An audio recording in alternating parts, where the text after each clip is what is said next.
We close the evening here on 2 with Edition.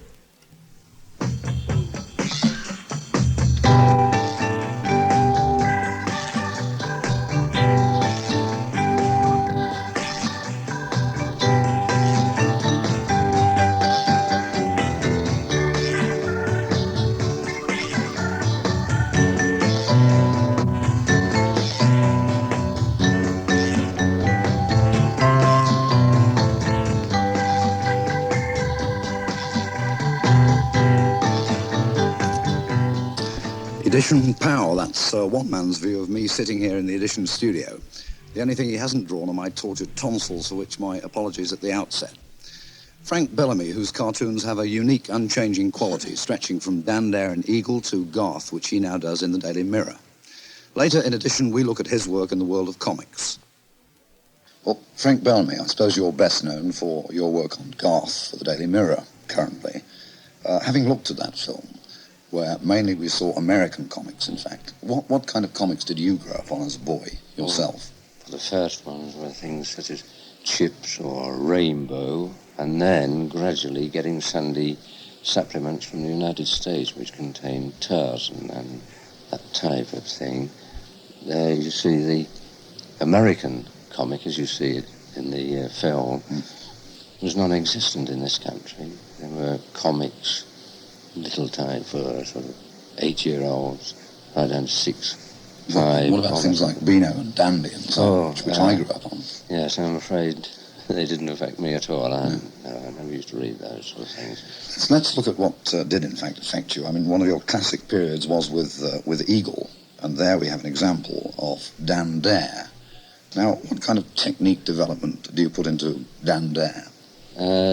The technique I use, you mean the materials? Yes. The materials I use are exactly the same during all my career as a strip artist.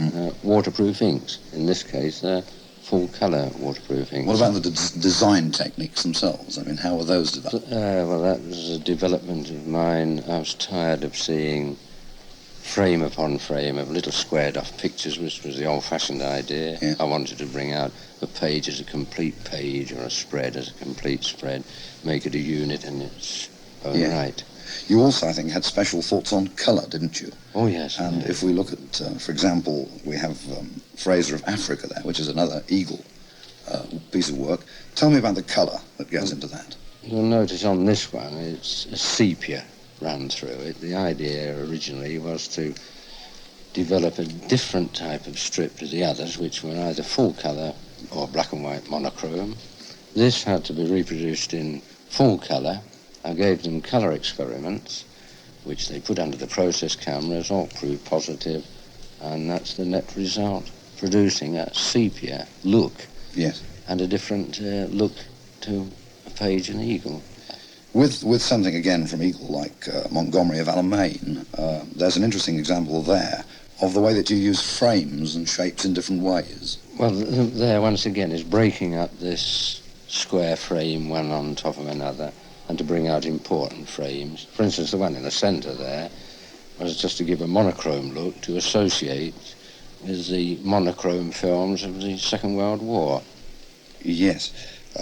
TV21, which was a magazine, is that a completely different technique, or is that just a development of the one we've seen? It's just a development. The material, as I said in the first place, it's exactly the same here as the first, say, Dan Dare ones, the early Eagles, which is going back to the 1960s. Yes. And of course there we have Star Trek. That I think is a Radio Times yes. Full page in the Radio Times. Once again, exactly the same technique. This seems to imply that your technique hasn't changed very much at all over the years. Is that so?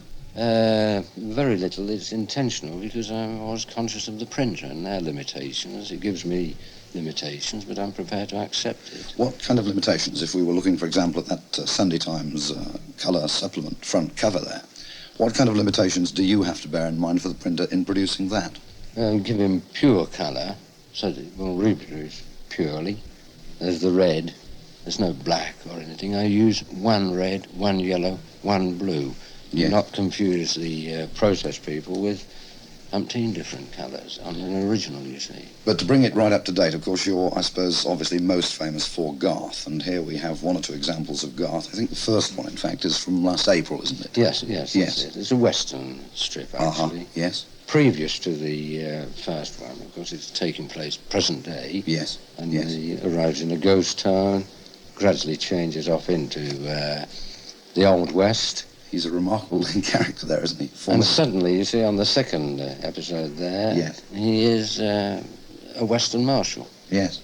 And then you bring him right up to date if we look at, for example, yesterday's and today's. What's he doing here? What have you made him here? This is, we loosely call it a suit story. This is when people are walking about with suits. This is espionage and all that sort of thing. And I can't tell you any further because I should be giving the show away on the present running stories. How long has that got to run? But they're usually about 17 weeks. It varies one way or another, around about 17 You can't weeks. give us any kind of sneak preview? All I can say is with one mighty heave he gets out of it, as usual. I see. Well, tell me how one sets about drawing a Garth strip. Can you show me? Well, yes. In this way, here's a piece of board exactly the same as I would use for the Garth strip. Set it out in pencil in this manner. Mm-hmm. And once again, you'll notice I break up the frames. Yes. And I'll show you on this one here. For the start, of course, as the balloons have to go in.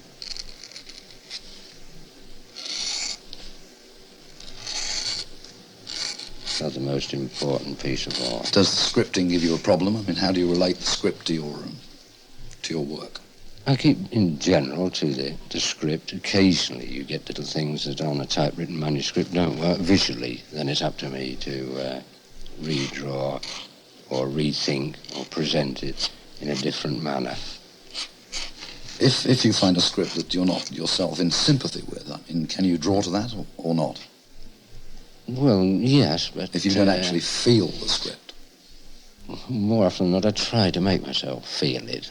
And it's much better if I can get one that I'm interested in the first place. I mean, for instance, the Western one, I'm thoroughly interested in drawing a Western because I want to get these little bits of authenticity in a Western instead of just a cowboy story. How long will it take you, in fact, to do a complete Garth strip? That's the difficult one. All I can say is I have to complete a bank of 6. My pen's running out. 6 a week. And come what may, a deadline is a deadline. It's religion to me. Yeah. And they have to have one every week. Well, there we see at the end a complete live Garth strip, especially for Edition. And Frank Bellamy, thank you very much indeed for that example of your technique. Thank you. And from Edition now, it's good night.